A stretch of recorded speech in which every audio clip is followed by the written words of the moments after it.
What's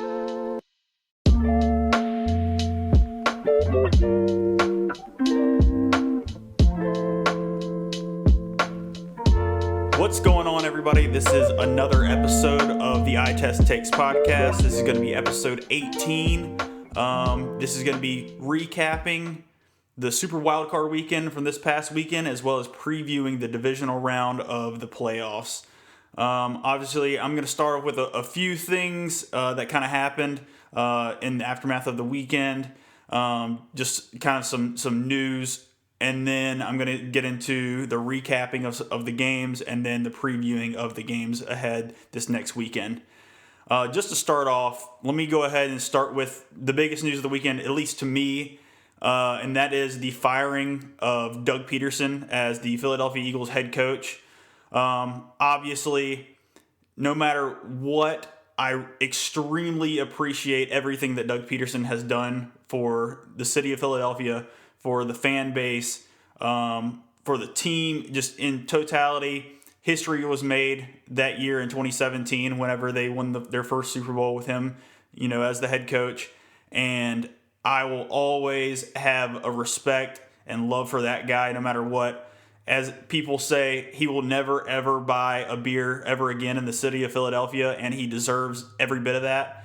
Now, let me just kind of dig into, some of the things we've heard coming out of this firing. And I just want to start off by kind of expressing how I feel with the way things kind of went down and things of that nature in general. So, to me, and basically, I think it's becoming a consensus with the Philadelphia Eagles, like fan base in general, and even a lot of media members as well, is the fact that the biggest issue in Philadelphia still seems to be retained within the organization, and that is Howie Roseman. He comes out of this situation, out of this firing, looking more and more like a snake, like a weasel, and it's just really disappointing that he is still there and has convinced the owner, Jeffrey Lurie, that he is the guy that should be able to survive out of these just devastatingly bad last couple of years, especially just this year. This year was obviously the worst, but I mean, it was on a steady decline since the Super Bowl year. Every draft move has been pretty bad for the most part. I mean, he hit a few here and there. The free agency moves, most of them, I would say 80% of them, have not worked out since the Super Bowl year. He hit everything in that 1 year. It was an anomaly. That's my opinion of it. And that's pretty much it. But once again, just Howie Roseman, I believe, from the end of the Super Bowl year all the way to this point, has been the number one issue with the team. And he's been able to survive just the finger pointing here and there. And that's really disappointing once again. And then I will say that the firing of Doug Peterson, to me, is not 100% disappointing. I do believe he, holds some of the blame for what has gone down in the last, few years with Philadelphia Eagles, and the fact that there's an absolute regression in Carson Wentz that has to fall a little bit on coaching in general.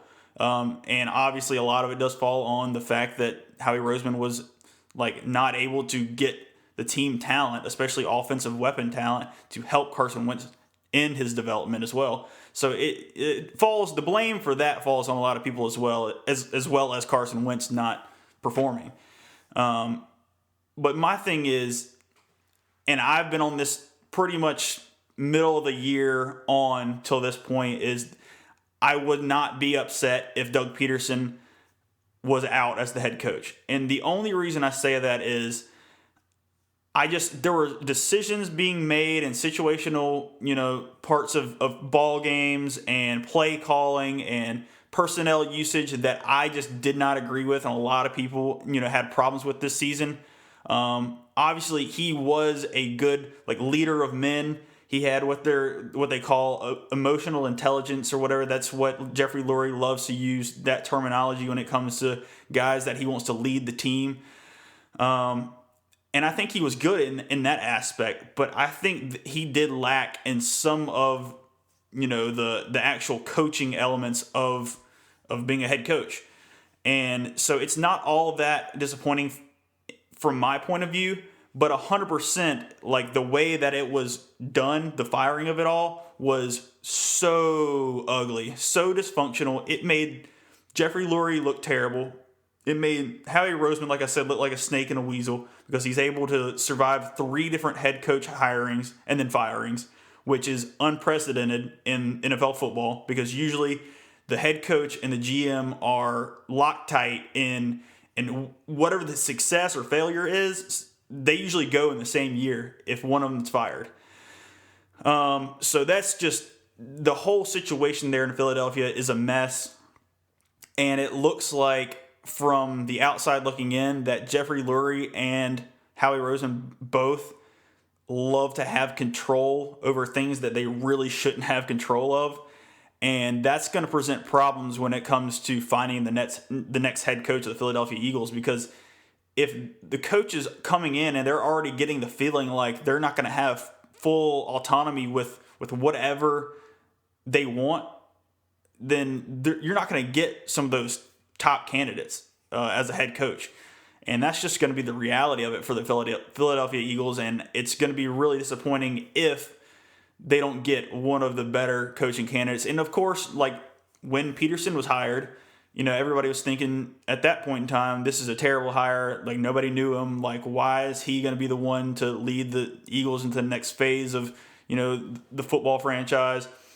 And he turned out to be, definitely above average. He's a Super Bowl winning head coach. So, and I don't know. It's going to work out probably whichever way it happens, because if they hire somebody and he or whatever fails very quickly, then maybe that spells the end of the Howie Roseman era in Philadelphia, and that could be a win. Or maybe just it happens, the Eagles kind of almost turn around in 1 year or 2 years, and we find that head coach of the future. And so both can be win-wins in that situation. So I'm looking forward to seeing exactly how this goes about and who the Eagles decide needs to be the leader of the Philadelphia Eagles for the next few years. It's going to be really an interesting time, especially with all the other openings in the league and what seems to be more attractive destinations for head coaches at this point. And the Houston Texans, even though they're looking a little bit more ugly than before with the whole Deshaun Watson possibly wanting out of there factor. And then the Jaguars, the Jets, they're even looking more attractive than the Eagles right now because of how much money they have and their draft capital and whatnot. But yeah, it's going to be interesting. But once again, let me just reiterate, Doug Peterson, I love the guy. I really do. I just think it was time for him to go. And I really wish the Eagles as an organization would have hit the reset button on everybody and cleaned house and just restarted. But it doesn't look like that's going to happen, unfortunately, with Howie Roseman being retained once again. And we'll just see how it goes from here on out. Let me just get into the recap of some of these games from this weekend, the Super Wildcard Weekend. And then we'll get into the previews, and I'll pretty much just end the pod after that. All right, so first game on Saturday, Buffalo versus Indianapolis. On last week's pod, I was talking about how I really thought Buffalo was just kind of run away with this one more or less, and that Buffalo would score 35 plus, and they're just too hot on offense to get held back. And I was pretty wrong about that. Indianapolis came out and they were not having any of Buffalo's crap. They were fighting hard and they deserved to be in that game, and they showed it. And then I believe at the end of the day, the better team won the game. But you have to give Indianapolis credit for fighting really hard, and Phillip Rivers playing a great game, a clean game. You don't see that super often anymore when it comes to Phillip Rivers. He has those lapses where he throws a pick six here and there in games and stuff like that. But this one, he was pretty spot on. But Indianapolis, like I said, give them credit. Buffalo, the thing was it was just Josh Allen making plays. It wasn't anything super creative. It wasn't anything super special. But Josh Allen just got the job done, and he was able to kind of squeak out a win there. That weird end of the game there, it was kind of with the whole catch fumble thing where is the guy down or not. That was crazy. If Buffalo would have lost off of that, that would have been, that would have been a travesty, realistically, because like I said, I think the Bills were the better team and they deserved to win the game, especially after that call. If that call would have made one team win over the other, that would have been disappointing. But Bills win the game. They're going to move on, and they're going to play Baltimore, which is going to be an awesome game. I'm going to preview that later, obviously. Let's just go to the next game, the Rams versus Seattle. This was another Saturday game. This is the midday game. And, man, I don't know what it is, but that NFC West matchup in particular is just so ugly. Like, almost every single time they play, it's just a not very fun watch. It's just, I don't know. There's something about those two teams. And we kind of got a preview of what the game would look like in the regular season, the last game that they played against each other. And it was a defensive struggle, and that's the way this game played out as well. And I said, last week on the pod that I could not take a team led by Jared Goff or, at that point, John Wolford over a team led by Russell Wilson. And I was wrong. Because Russell Wilson shriveled up into a ball and shrunk at the moment. And it's like he caught like that Carson Wentz like disease or whatever was running through him this year. I don't know what it was. Just big spots, couldn't make plays, just taking sacks. I don't know. Like, it could have been play calling, the O-line, like I think it was just a mixture of a lot of things that went wrong for Seattle in this game.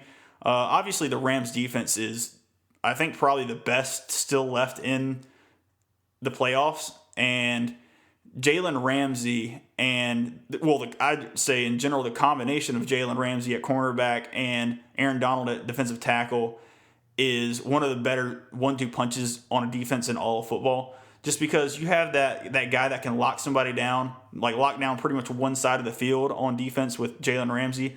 And then if you have, coverage on the back end, which one guy locking down one side of the field allows other people like the safeties and corners to kind of do some things on their own and do some really exotic stuff with that side of the field, you're going to get coverage sacks. And Aaron Donald doesn't need much time to get back there, obviously, because he's the best defensive tackle maybe ever. So that was I think it was just a combination of Seattle's offense over the last few weeks starting to dwindle and become more of a run-centric football team, and then Russell Wilson just not being comfortable like in his own skin. It felt like he was hesitant. He was double or second guessing himself in a lot of the decisions he was trying to make throwing the football, and that just caused the Rams to just basically stay in the game. And John Wolford gets knocked out early. Obviously, Jamal Adams hits him with his shoulder pad directly on top of the head. Looks like a stinger. I don't know what the full, medical thing was there. But then, obviously, Jared Goff comes back in. He's coming off of thumb surgery. Like 12 days, I think, was the time period he had waited. And they obviously didn't want him to play because he did not start. And then he comes in, and it seems like he does just enough to win the game. And obviously the Rams move on, kind of upset the Seahawks there. And I was obviously wrong about that prediction, but, stuff happens. The NFL is crazy. But yeah, so Rams are going to move on to play Green Bay. I'll get to that preview later as well. So next game, that was on Saturday night, Tampa Bay versus Washington football team. This game was awesome. Taylor Heineke, I think that's how you say his last name. I'm not really sure, but he played his rear off. Dude, you got to give that guy credit. He almost kept them or almost got them into position to win that football game. But at the end of the day, Tom Brady and the Tampa Bay offense just made some plays, and that was pretty much the end of it. Washington didn't seem like they had much of a chance, but I thought, maybe, like I said in the preview last week in that pod, that maybe Washington would get after Brady early and make Brady kind of shrivel up into a ball, kind of like Russell did in the playoff game. But Tom Brady just stood in there and threw the ball all over the field, and they came out with the win. And they've been hot the last few weeks, so maybe they stay hot and go into New Orleans, who they're going to play up against this next week, and that'll be an interesting matchup, obviously, because they've already played 2 times in the regular season. They're in the same division, obviously. So I'll get to that preview as well. So the next game, first game of Sunday, was Baltimore versus Tennessee. And in this one, as I said in the pod last week, Tennessee, they had to get going early with Derrick Henry in the game. Just if they could just get him going early, get a lead, they had a very good chance of winning that game against Baltimore. And it looked like that's what was going to happen. At the very least, Tennessee went up early, and I thought that was going to spell trouble for Baltimore, considering if they get that lead and Tennessee could stay balanced, then it was going to be really hard for Baltimore to stop them on defense. But then I think it was 10-3, and Lamar makes an unbelievable play on a 3rd down and 9 where he's scrambling right. He looks like he's about to have to go out of bounds. He throws a ball down the right sidelines and completes to DeMarc Andrews for a 1st down, keeps this drive alive. They go down and tie the ball game. And from then on out, Baltimore just kind of kept their foot on the pedal and just was able to continue to score points. And they were able to get the ball back after the half and score more points. And from then on out, as it kind of played out, Tennessee could never get Derrick Henry going, and the defense of Tennessee just could not really compete with Baltimore. Baltimore was just kind of steamrolling them. Lamar Jackson just made plays in the most clutch time periods. Like I said, that 3rd down and 9, he had another 3rd down where he ran for a touchdown. He was dynamic. He was super fast on that touchdown run, and he was just really impressive. He really just elevated them to win that game, and I think it was mostly his doing more than anything. The defense did play really well. Marcus Peters gets the pick to pretty much seal the game at the end, and they do the whole stomping of the logo because of what happened earlier this season with that whole ordeal at midfield at the beginning of the game between them two in the regular season. But yeah, it was a really good game, obviously. Lamar makes plays when he needed to, and they get the win. All right, so next game, New Orleans versus Chicago. This was definitely, I think, the most boring game of the weekend. I predicted Chicago would upset New Orleans. Dead wrong. Chicago could not move the ball. The offense looked super stale and super oversimplified, and New Orleans just steamrolled them. It was no contest. The coolest thing about that game was the fact that it was also shown on Nickelodeon, and whenever anybody scored a touchdown, which was pretty much only the Saints, slime shot out of the pylons. And it was a really cool thing. Honestly, they had SpongeBob, his face in between the goalposts whenever they were kicking field goals and stuff. It was really cool for the kids to get involved or whatever, and it was pretty much a campaign to get kids, used to watching football and kind of start learning how to watch football and what different things mean. Especially when there was a flag, they'd have somebody explaining it and stuff like that. It was a really cool dynamic they had going there on Nickelodeon, and it was actually appealing to the eye, especially just the nostalgic feeling of seeing all the Nickelodeon characters and stuff that you're used to seeing as a kid. At least for me, I'm at that age where I used to watch that stuff definitely all the time. Still love SpongeBob. That's one of the best shows ever. But yeah, that's literally the best part of the New Orleans versus Chicago was the fact that there was slime. But yeah, let's go to the next game. Obviously, New Orleans wins that game. Sorry, spoiler alert. Cleveland versus Pittsburgh. This game, could not have started out worse for the Pittsburgh Steelers. Like, I think it was first snap of the game, goes flying over Big Ben's head. Marquise Pouncey sails it over his head, goes rumbling into the end zone. Cleveland falls on it, 7-0 lead. And then it was just from then on, Big Ben throws a pick, and then they go down and score again. It ends up being 28-0 at one point in the first quarter, which you just do not see. And I made a joke to one of my buddies that I used to play Madden up against all the time. And we would play online matchmaking games against each other head-to-head. And it was funny, like, in Madden, if you went up very quickly in the first quarter, like 21-0, 28-0, usually a notification from Madden would pop up and say, basically, it would essentially end the game. It was like, would you like to continue?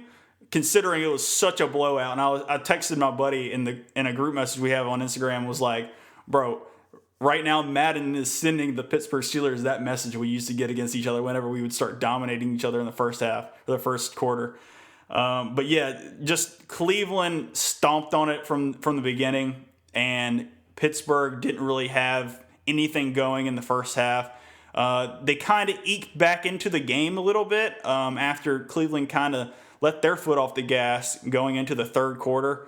And Pittsburgh eventually got the lead down to 12, and then there was a crucial 4th and 1 call that Mike Tomlin decided against going for it, which I thought at that point Pittsburgh had regained momentum in the game.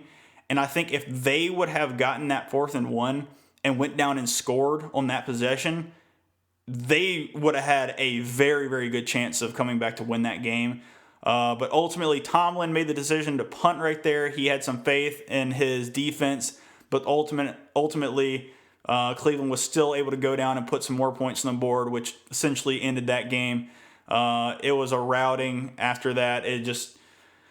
And I did predict that Pittsburgh would win the game. I just thought the whole factor of the left guard Joel Bitonio being out was too big of a deal. I thought the fact that Kevin Stefanski, the head coach, was out because of COVID was too big of a thing to overcome for Cleveland.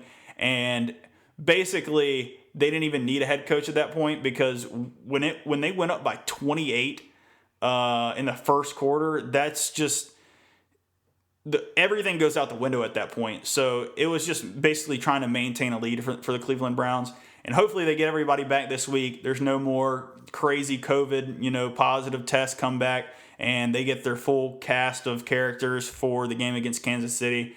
And I was really excited that Cleveland was able to win this game. I don't know what it is, but my dad is a Dallas Cowboys fan. A little weird considering the fact that I'm an Eagles fan. That's a long story. I'll probably tell that at some point. But anyways, my dad's a Dallas Cowboys fan, but for whatever reason, literally just growing up, and I grew up in North Carolina. This is a lot of stupid geography I'm getting into right now. But anyways, we grew up in North Carolina. My dad's a Cowboys fan. I'm an Eagles fan. But for whatever reason, all the time my dad has always just said, man, I wish Cleveland was just better. And there's a lot of people that just pick on Cleveland just to pick on them because they're so bad, or they've been so bad for pretty much my entire life watching football. But for whatever reason, my dad's always been like, man, I just wish Cleveland was better. I wish they were competitive. I really like Cleveland for God knows what reason. I've never really even asked him the reason why he kind of pulls for Cleveland. I guess it's maybe just the whole underdog feel. But because of that, just by association, I am a low key Cleveland Browns fan, just because I said, it's just probably that underdog. You want them to be competitive, just because you're so tired of watching them lose. So I was really proud of them for winning that game, and I was really excited that they get to go on in the playoffs, and Stefanski and then Joel Bitonio gets to play in the next game. Unfortunately, they're going to have to run into a buzzsaw that is the Kansas City Chiefs, and we'll see how that goes. That's going to be an interesting matchup. With that being said, let me move into the preview of the divisional round of the playoffs. Let's start with the Rams versus Green Bay. This game is going to be interesting because I do think this is probably going to be the hardest matchup defensive-wise for Aaron Rodgers in the playoff, or at least in the NFC playoffs.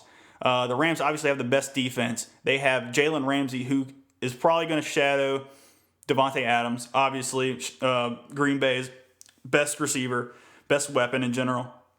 And I think that this is going to be tough because, especially with the fact that David Bakhtiari is going to be out. Obviously, he tore his ACL in practice, which is super unfortunate. You hate to see that. So the Green Bay O-line is not used to playing with each other with Bakhtiari out. I think he was out a little bit early in the season, so the guy that replaced him at left tackle has some experience, but obviously he's not as good.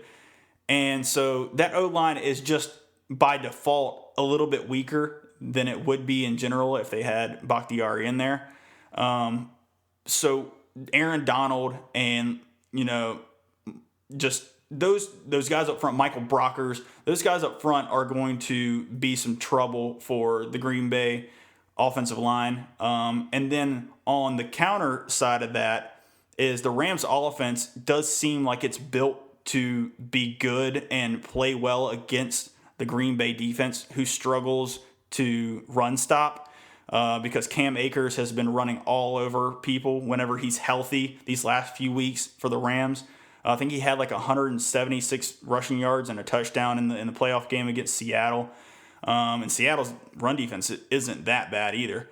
It was mostly their passing defense in this whole year as a whole was the one that was kind of struggling, the unit that was struggling for their defense. But yeah, I think that this is going to be the hardest matchup, I believe, in the NFC for the Packers. But at the end of the day, I'm not going to lie, there's no analytics, there's no real statistics behind this. I basically just have blind faith in that guy that I think is the greatest quarterback to ever play the game of football, which is Aaron Rodgers. I have blind faith in him to go out and just find a way to win a game against the LA Rams. And that's pretty much it. That's all I have for that. Just Aaron Rodgers going out and winning a game. And I expect, Green Bay to be in the NFC Championship game. So next game, it's going to be Baltimore versus the Bills. And I think these two are the game before that I was just talking about Green Bay versus the Rams is going to be on Saturday, I think the early game. And then Baltimore versus Bills is going to be the next game. I think this is probably going to be the best game of the weekend. Because the Bills, this is going to be another tough matchup where the Bills kind of struggle with stopping the run. Obviously, Baltimore can steamroll people whenever they want to. For the most part, they have the best run game in all of football.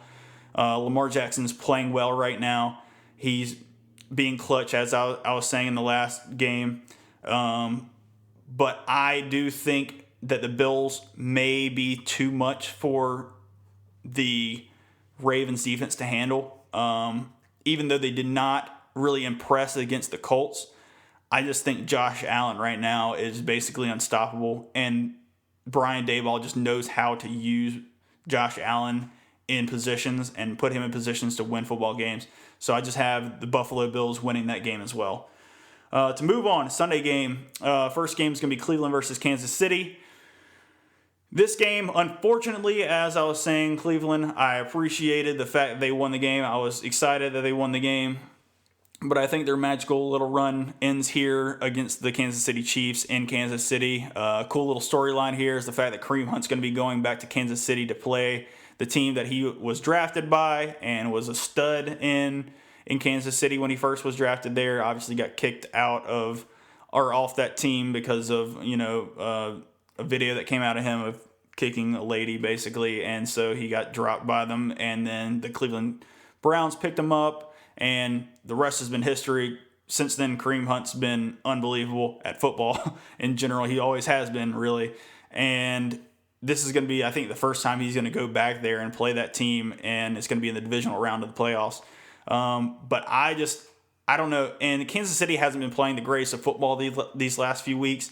But I just have, kind of like I was talking about with Aaron Rodgers, I just have blind faith in Patrick Mahomes, Andy Reid, that offense. Steve Spagnuolo and that defense, they're just seasoned. They're ready to go, I believe. They're probably going to be re-energized with the fact they were able to have the bye. It's going to be a good game, I believe, because I think Cleveland's definitely going to put up a fight. But we'll see how that turns out. But I think I got Kansas City winning that one as well. Then the last game is going to be Tampa Bay versus New Orleans. This is obviously going to be the third time that they play this year because they're in the same division. New Orleans has beat them the first game of the season, then dominated them in the second matchup. It was not even close. At that point, Tampa Bay was playing not very good football, just pretty much bad football in general. And since then, Tampa Bay has kind of righted the ship a little bit. That was not an intended pun whatsoever. Tampa Bay ship, Pirates, awesome. That was stupid. Anyways, I think Tom Brady and the Tampa Bay Buccaneers, another dumb pun, are going to have the last laugh in this one. They're going to win against the New Orleans Saints and beat them in the divisional round to move on to the NFC Championship game to play Aaron Rodgers and the Packers. And it's going to be awesome. I think that matchup is going to be so sweet. I think the storyline of Aaron Rodgers versus Tom Brady is going to be awesome. And not to try to get off this too fast, but I think that the storyline of this upcoming weekend's game, Tampa Bay versus New Orleans with Drew Brees and Tom Brady, that's always a fun one. They already have like the memes out with like the preview being the History Channel. They have Tom Brady and Drew Brees with beards. It's hilarious. That's why you follow or get a Twitter account just to follow NFL stuff on Twitter. NFL memes are awesome. But yeah, so I would love to see Tampa Bay and Green Bay in the, two bays. Didn't think about that. That's awesome. Tampa Bay, Green Bay, NFC Championship matchup in Lambeau. Hopefully it's snowing. Just make it a mess. It would be awesome. But yeah, that's what I'm looking forward to. And yeah, so obviously I have Tampa Bay winning that game against New Orleans and moving on. But that's pretty much all I got for this week's podcast. This one ran pretty long. But yeah, I appreciate everybody listening. Follow us on Twitter, on Instagram, and on TikTok, all at iTestTakes. And just hit the subscribe button, like, share with friends and stuff like that if they enjoy the NFL football, especially if they're into the playoffs this year. But yeah, just we appreciate you listening. Shout out once again to my producer Weston, he's the man, and we'll talk to y'all next week. See ya.